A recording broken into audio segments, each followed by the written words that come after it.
டேய் விக்கி, எனக்கு என்னமோ பயமாக இருக்குடா.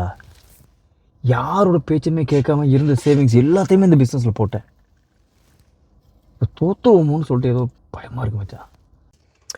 இந்த வர ஆனந்து, இந்த காரோடைய வைப்பரை வந்து ஒரு எக்ஸாம்பிள் எடுத்துக்கோ. ஓகே, இந்த விண்ட்ஷீல்டில் விழுகிற மழை துளிகளை அதால் துடைக்க முடியும், ஆனால் அந்த மழையை நிறுத்த முடியாது. அதே மாதிரி தான் மச்சான் உன்னோட உழைப்பும்.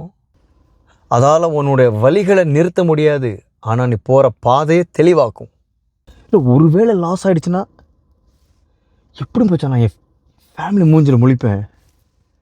காலங்கள் கடந்து போய்கிட்டே இருக்குடா, வயசாகிடுச்சு மச்சான். நான் சொல்கிறது கொஞ்சம் தெளிவாக கேட்டுக்கோ.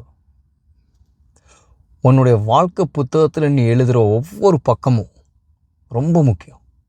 இன்றைக்கி நீ படுற கஷ்டம்தான் நாளைக்கு உன்னுடைய வெற்றி கதையில் வரப்போகிற நீ போடுற காலத்தின் கையொப்பம்.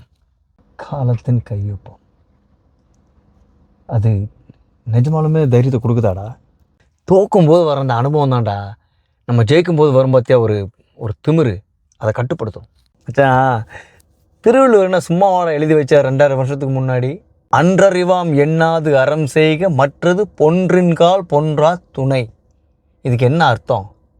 எதையுமே நம்ம அப்புறம் பார்த்துக்கலாம்னு தள்ளி போட்டுக்கிட்டே இருக்காமல் அறத்தை வந்து உடனே செய்ய ஆரம்பி. ஏன்னா அப்போ தான் அந்த செயல்கள் நாளைக்கு ஒருத்தன் இறந்ததுக்கப்புறம் கூட அவனை பற்றி அது புகழ்ந்து பேசும், அவனுக்கு துணையாக நிற்கும். அதாண்டா இந்த திருக்குறளுக்கு அர்த்தம் மச்சான். ஒன்றும் இல்லை மச்சான், ரொம்ப சிம்பிளாக சொல்ல போனால் ஒரு விதை வந்து மண்ணுக்குள்ளே போனால் தான் அது நாளைக்கு மரமாக வந்து வானத்தை முட்ட முடியும். அதே மாதிரி தான் நீ இப்போ மண்ணுக்குள்ளே இருக்கக்கூடிய ஒரு விதை. ஸோ கூடிய சீக்கிரம் you can also prosper, things will be better for you, man. So cheer up. I guess you're right. So the meaning of this verse is, while everything else fades away, the moral credit that you earn through righteous living is the only permanent solution that transcends life itself.